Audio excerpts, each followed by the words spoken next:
Welcome to Driven to Lead. I'm your host, Wayne Brandon. In this series, we explore the real world stories of key executives to find the leadership lessons that help move us all forward. If you like these conversations, we'd really appreciate it if you hit the subscribe and like button. It'll help us out a lot. But now we got another great program for you today, so let's make it happen.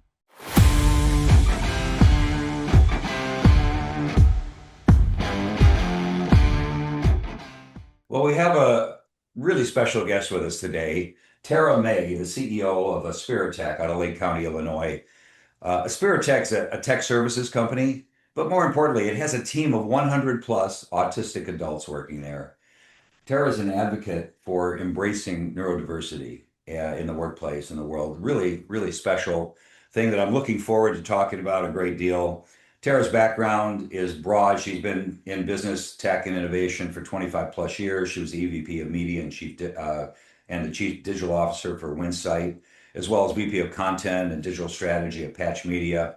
She's helped over 900 hypothetical sites launch for AOL Network, and she's done a digital reverse published local news product for the Chicago Tribune as well.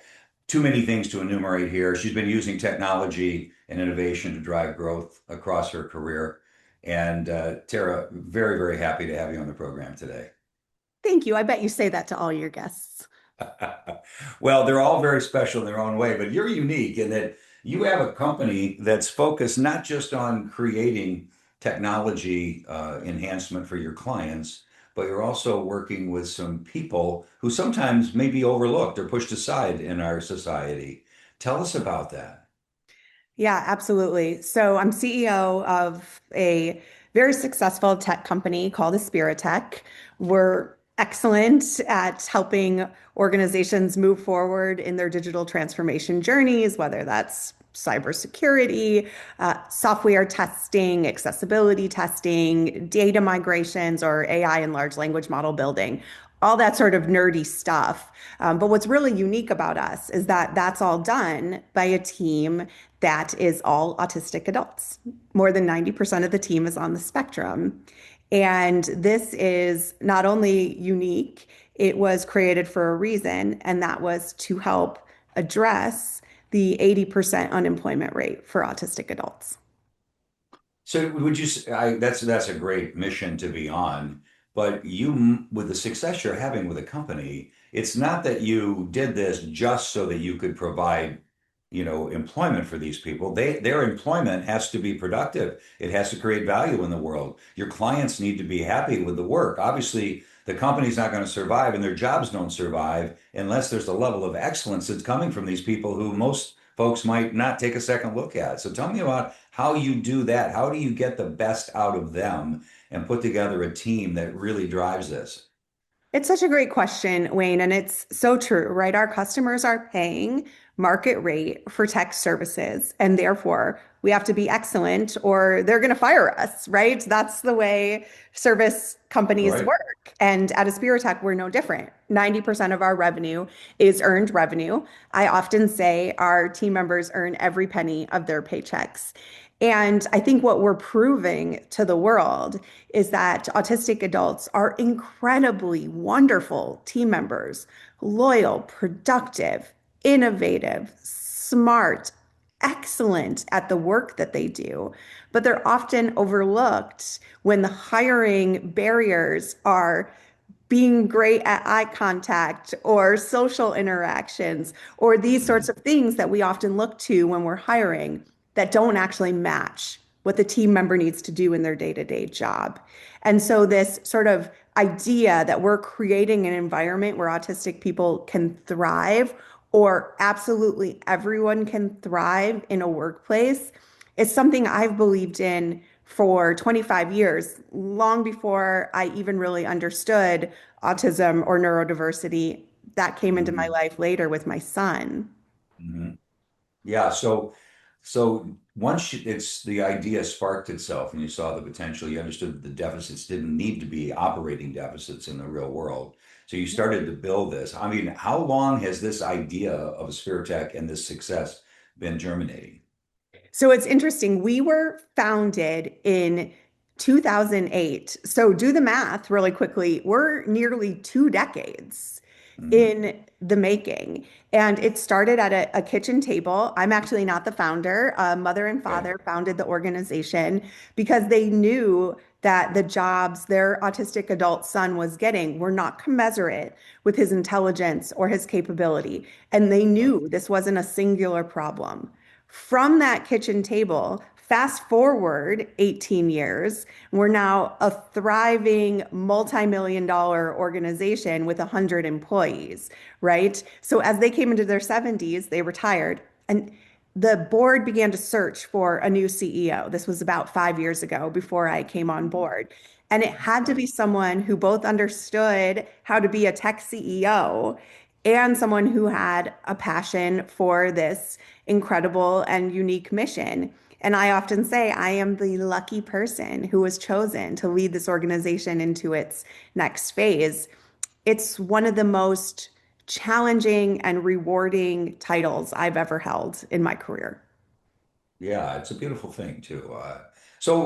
Let's ask the tough question. So when you have a challenge to overcome, what do you put first in your corporate culture and your mission? Do you put the mission and the delivery of the results first, or do you put the neurodiversity first, or do you blend them together in a way so it's seamless? I mean, talk to us about that.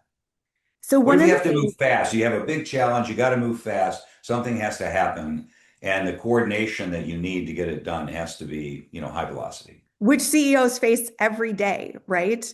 So Exactly. what I often say to my team, to my board, to the community, to our customers, is that money is mission, mission is money. The two are not separated, right? If we are going to run a successful organization, sometimes that means making decisions that are for the good of the entire organization, not a singular person. And those are decisions that CEOs and leaders have to make every single day at neurotypical corporations Yeah, and within our organization. And they're hard sometimes, right? yeah, But often the kind thing to do is the hard thing to do. And, I have this philosophy about the ROI of kindness. Well, sometimes it's kind to fire people, right? It may not be nice. It might not feel nice in that moment, but if it's the responsible thing to do for the P&L, if the person is struggling and not fitting in and moving at the pace the organization needs to, if other team members are carrying that weight, then the kinder thing to do is to make that change, right? Whether it's one change or multiple people, the health of the organization and the mission matters more than anything else. yeah, 100% correct. I've always said that, the responsibility to let someone go is one of the greatest responsibilities a leader has to step up to. It's horrible in many, many ways. But the responsibility of the leader is to take a look at the greater good. And the greater good of the organization involves a lot of people and a lot of livelihoods and a lot of families and not just one individual or two individuals. So you Absolutely. have to, One of the things yeah, I'm go ahead, most proud Natalie. of, throughout my career, I came from media. Well, in journalism and in newspapers, I've been through more rounds of layoffs than a person can count because of the massive shift in revenue. And one of the things I'm most proud of, Wayne, is that I've had to let a lot of people go, and I remain friends with most of them. I'm cheering on their career. I'm being their reference. I'm helping them find that next step. And I think that's a testament to kindness and to that person's graciousness that they're willing to, still embrace that friendship and that relationship. And I think it speaks volumes. Yeah, it's not always possible. Sometimes the person who's leaving, they're leaving because of their perspective on life, their attitude, their just unhappiness, their discontentment, whatever. So it would be very difficult to accomplish that. But when you are fair and when you are kind and when you actually attempt to look out for their well-being beyond the position that they're currently in, that says a lot about you as a leader. So yeah, congrats on that. And when it can happen, it's the best way to make it happen for sure. So let's focus on the upside. So where's the company going now? So Spiritech's got the same challenge that all technology companies have. I mean, AI is replacing some of the things that technology companies have done, and at the same time, it's empowering them to do more and be more as more and more processes get automated by agentic capability. So, where is Aspiritech in all of this? Are you guys on the cutting edge? Are you following closely? Are you feeling the hurt? What are you doing? All of the above, right? So I've been a tech leader for quite a few decades now, and I've seen a lot of these shifts. Like I said, going from print journalism to digital journalism was painful, and uh, being the people that led the way and led the charge is hard, right? But you have to. You have to. And I tend to be a person who, when it comes to digital transformation, I don't believe that any new technology is going to save the world, nor do I believe it's going to be apocalyptic. I believe you have to be strategic about moving forward, understanding your goals, your values as a company. What are you trying to achieve? And how are you going to use technology to move that forward? Because if you're afraid of it, you're going to get left behind, right? So, how do you embrace it smartly, strategically, innovate? And so that's what I try to do at every organization I lead. Aspiritech is no different. What's wonderful about Aspiritech, though, is with a team of 100 autistic adults, I have people who are really willing to learn, right? And I think that is the most valuable skill set in 2026 and beyond, because what you're hired for today may be different than the skills you need in 6 months to a year.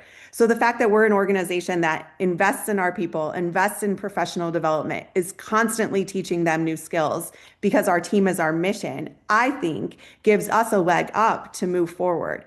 We were built on manual tech services. Well, those are going the way of the dodo bird, right? So for us, now it's about how do we use AI to do our job safely and securely? How do we look at our passions and our skill sets and make them valuable? It was a big part of our move into cybersecurity. So we're going to move forward. We're going to move forward with the times. We're going to do it safely, securely, ethically. And I think that that puts us at the front of the pack. Yeah, why not? Those are the key things you need to recognize. I agree with your philosophy to a great extent on the fact that you need to lead and you can't be afraid of things. But they have to be integrated correctly. In my business coaching and executive coaching practice now, there's a lot of discussions that we have about getting the business processes right and optimizing those before we automate them or turn it over to an agentic bot. So it's still about good business and good practices, putting the customer first, understanding your brand and your mission in the marketplace, and then providing the right amount of automation. So as innovative capabilities emerge, and they're emerging faster than ever before, it just encourages all of us to be on that cutting edge as much as we can, keep up and not fall behind. And so I applaud you for doing that and keeping people trained up on it. And you say something so important, right? You have to have your operating procedures, your processes, your data in good standing before you feed it in to agentic AI and automate it. And that's as old as the adage, garbage in, garbage out, right? It's more true now than ever before. Yeah, and it's an interesting time because I was just looking at some data this morning about, you mentioned data. I mean, we've become, data hogs, I think, as the world has gone on. We're just collecting it everywhere and we're putting it in, databases and data lakes. And the reality is, there was a CEO survey recently. I don't remember the source, but it was that 73% of the data that's been collected from all of the CRM systems and all of the data points that can be gathered and measured right now are really not used. And so this whole data-driven reality that we hope for really requires that we understand how to reach into that data and how to analyze it, turn that analysis into information, and then that information into insights, then those insights into behaviors and processes that we can use in our business. And that's really not happening to the extent it needs to. So can we use AI to help us with that? Perhaps. But before we engage it as an automated process, we need to get that right so that that data can really inform us how to move forward. That's exactly right, right? So, we have data lakes, we have seas, if not oceans of data. Are we drowning in it, or are we explorers finding out what really matters and bringing that to the surface? Right? It's a great analogy. It's a great question. And I read that same article, I think it was Wall Street Journal, that cited that Could have 73% of been. data is going completely unused. And I would argue it's probably higher than that because I think most leadership aren't even aware of all the pockets of data in their organization. Yeah, and in some of the business consulting work that I do, what I find is that if you haven't spent a number of years literally looking at how you can use data, either directly to support a point of view or inform a decision, or how you can use it indirectly to perhaps provide some triangulation on a particular issue, it's very difficult for uh, managers and even leaders to understand how they might use that data, how they can spend it, how you can cut it, how you could crosstab it, how you could create subsets, how you could create clusters, how you could use those things and then measure those to inform the decision. So it's not always about the automation or the data, it's about the insights and the usage of the data that I think is where there's a great deal of opportunity over the next few years. And we're focused on that quite a bit in my company, and very proud of the fact that we can partner with companies to do that. So, yeah, hopefully we'll see more of the data informed decisions coming to the forefront, and we'll get smarter with all of this information. Big part of it is that the data is hard to use. I mean, you're in the technology business and in the data business too. But so much of the data analytics I find is suffering from the fact that the data sits there, but it needs to be cleaned, it needs to be prepared, it needs to be standardized and normalized, and then you have to understand and do some sort of anomaly detection, and then you have to understand the variable significance, and then when you get all of that data to that point and it's user ready, that might take weeks or more with a lot of human intervention and a lot of probabilistic techniques to do it. So what happens is the data sits there because it's too costly and too cumbersome to get at all the data. So you take subsets of the data and you do things with just part of it. I'd like you to comment on that because I think that's one of the hurdles we need to overcome. Yeah, so I have two things to say to react to what you just said, all of which I agree with, right? It's just a reality of what's happening. The first is that when you have an ocean of data, it can often tell any story you want it to if you pull out the right bits and pieces, right? So That's we another angle I often didn't mention, but absolutely true. it's true, right? You can pull out the data to tell the story you want. So I think first of all, we have to understand, how are we removing our own bias from the situation and making metrics allow us to make informed decisions, to make unbiased decisions. I actually think that in many ways, companies being more metrics driven was a great differentiator for women in the workplace because women are not as good at self-advocacy and sort of touting their accomplishments as men are in the workplace. And data actually became an equalizer around that because when more things are numbers driven, right, then the data is speaking for itself. But we have to make sure, right, that data is telling an unbiased and truthful story and that we're actually looking at all of it rather than the pockets of it that tell the story we want it to. So I think that's one really critical point to make. The second is, I think, and you said this, right? There still has to be human intervention and human in the loop. And I think many corporations want to look at this and say, well, AI can do everything now. I can do everything so much more efficiently. And that's true to a point. But that data, as you mentioned, has to be normalized, has to be cleansed, has to have some level of intervention before it's actually useful. Otherwise, the AI is going to spit back out at you as much garbage as you put in. So I will often say, when I'm speaking, when I'm talking to my board, that AI has brought us many more job opportunities and many more options for work than it has taken away, right? Data annotation and large language models are intrinsically linked together. You have to annotate huge amounts of data. You have to normalize and feed huge amounts of data into large language models and machine learning to get to the AI outputs, right? And companies have to build that system. So I actually think we're years away from that human intervention not being necessary. Will we get to that point?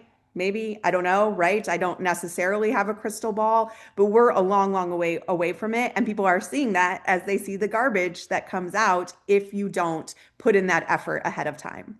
Yeah, I agree with everything you said there. And just let me add a personal reflection on it. And it's not to pat myself on the back for it, but I'm older. And so because I am, I've been doing things for 50 plus years in the business environment in 85 different countries around the world with all different types of business situations and small companies and large ones. So I've just been incredibly blessed by God that I've had this wonderful experience. For a kid from downriver Detroit to be able to do this is just amazing, right?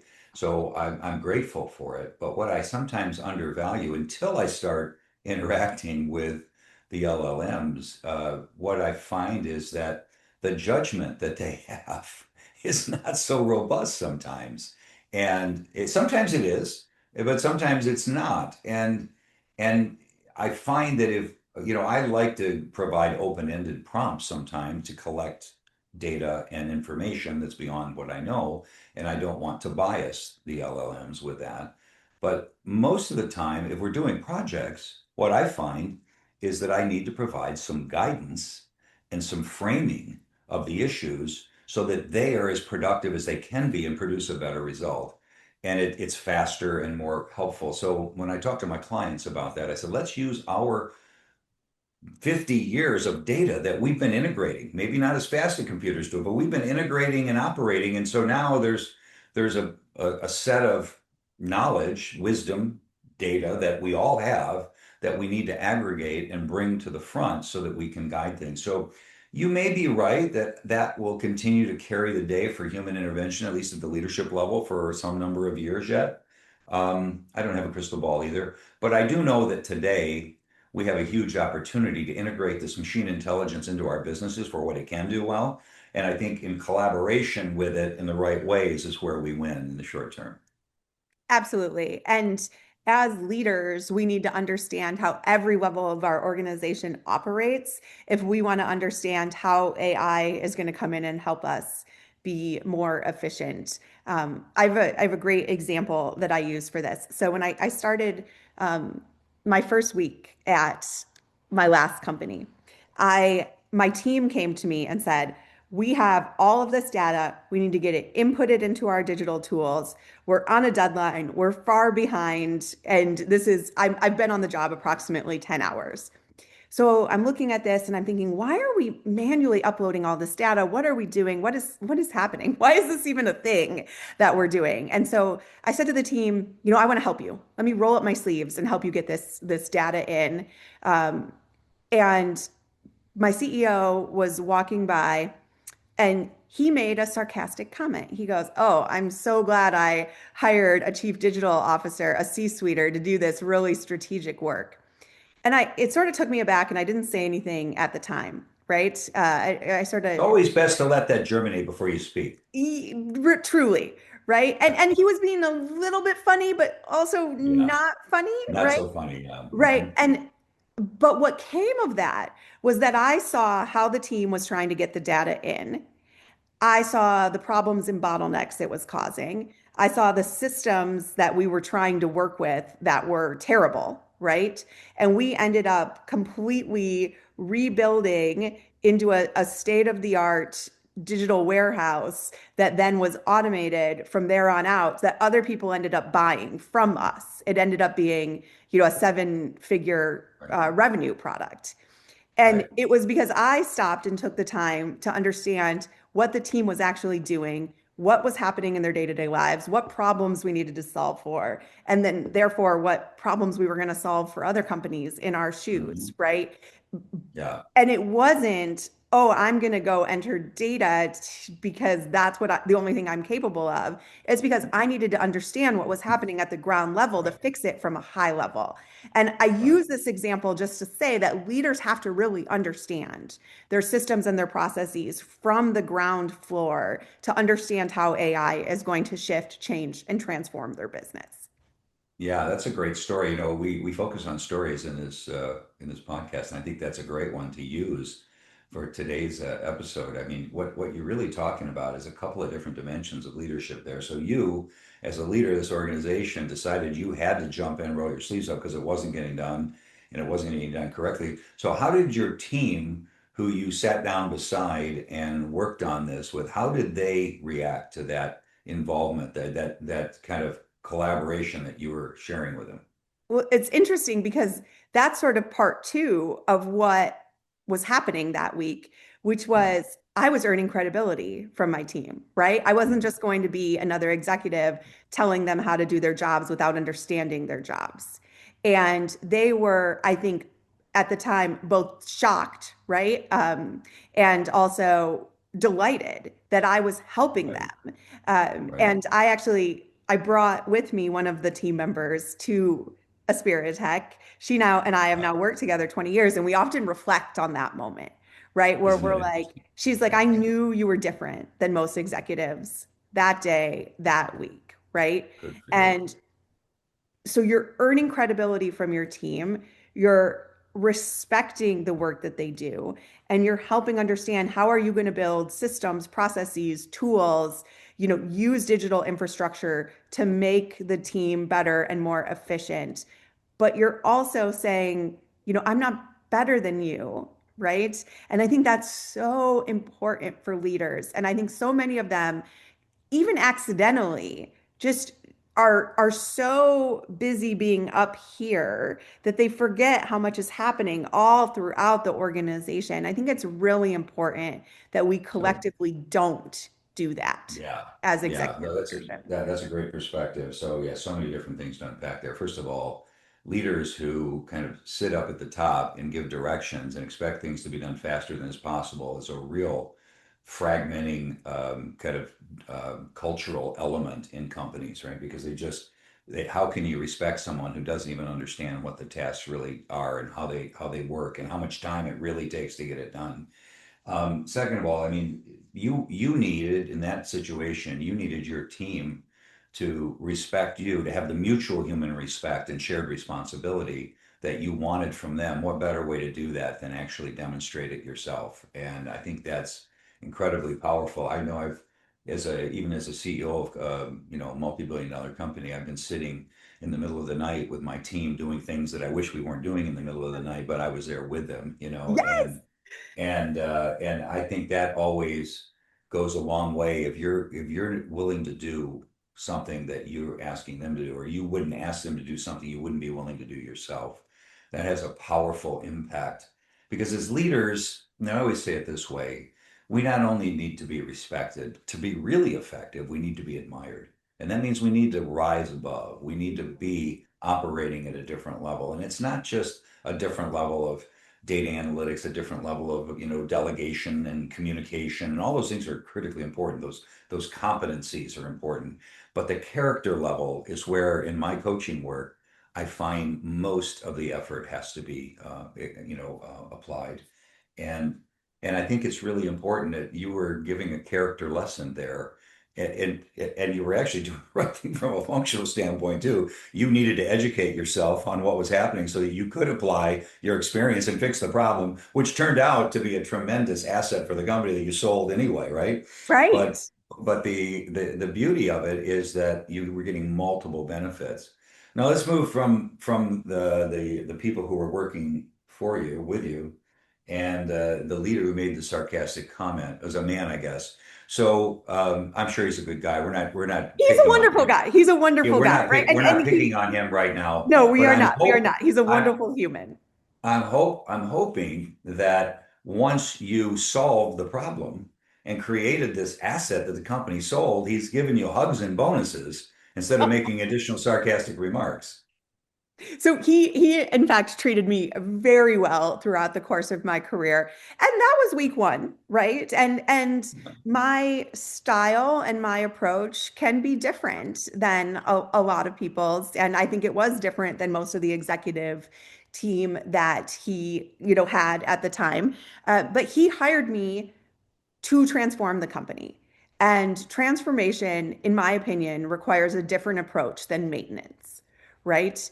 And it also requires full cultural buy-in. This is the first thing I talk to about organizations when I'm coming in to do a transformative effort. Transformation is not driven by tools. It is not driven by AI. It is driven by people. And you do not get buy-in from people by pushing things down their throat, by treating them badly, and by telling them what they have to do. You get cultural transformation and buy-in by understanding their perspective, what drives and motivates them, the pride that they have in doing their job, understanding their goals so that you can show them how change, how transformation, how new tools such as AI, but really insert any tool, right? 30 years ago, we were talking about how websites and high speed internet was going to help them do their job. So that to me, that comes from kindness. It comes from empathy. It comes from spending time with your team and understanding their intrinsic motivations as humans. You cited a great article. I'm going to cite another one. The Wall Street Journal recently reported that 67% of Gen Z employees are not only not participating in AI efforts, they are actively trying to sabotage them. And Ouch. well, if you're trying to roll something down from the top and you're not understanding why that's being rejected at every level of the organization, that's a problem. And you are not going to get the transformation results that you want, right? So I believe this has to be culture first. Yeah, absolutely. The way you're talking like a really enlightened leader, you'd probably be a great candidate to lead a neurodiversity company. You would think maybe I would be good at that, right?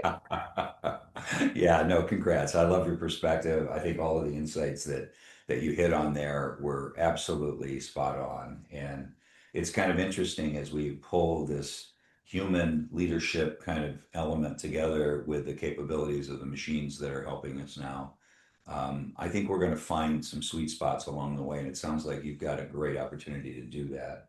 And I also think that, as leaders, we have to realize that the one thing that would be most difficult for AI to do is to have human interaction that requires relationship and trust and support and encouragement.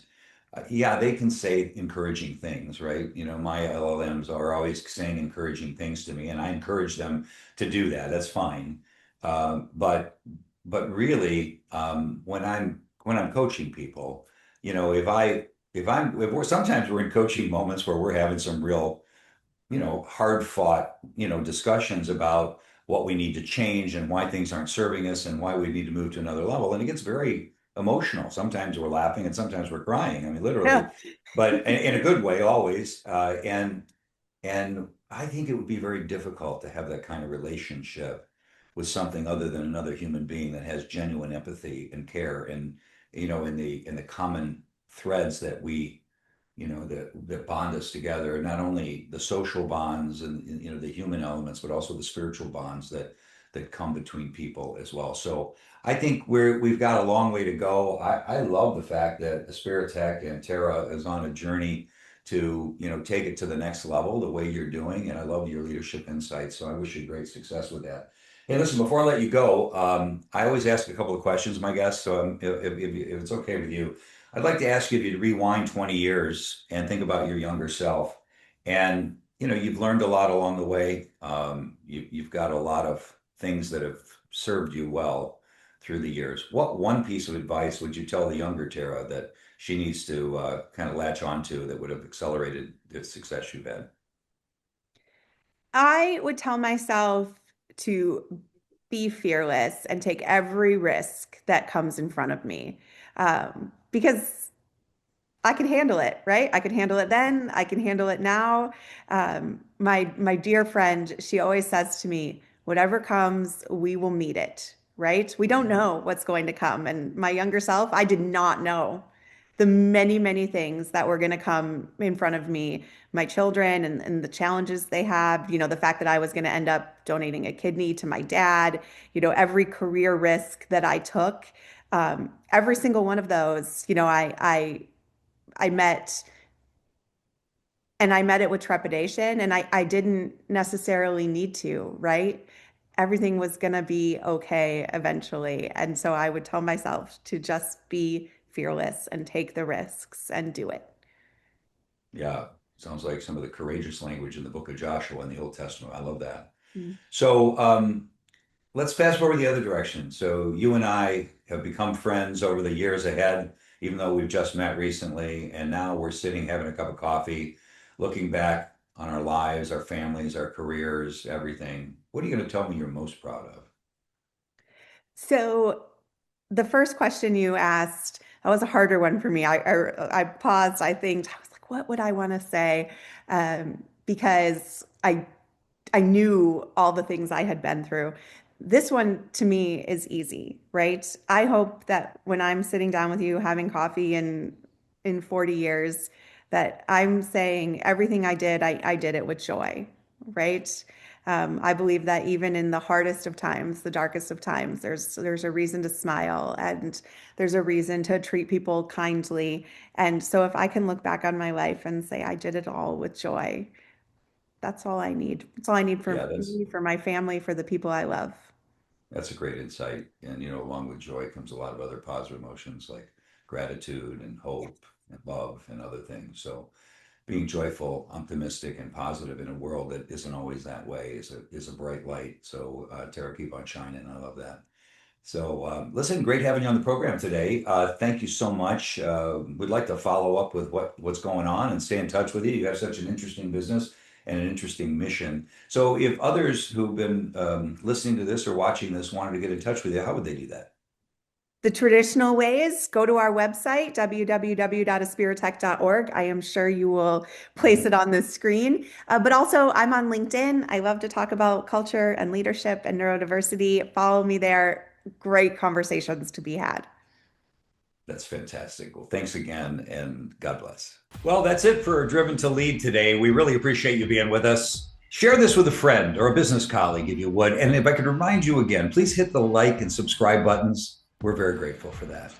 So until next time, always remember the high road leads to a better place.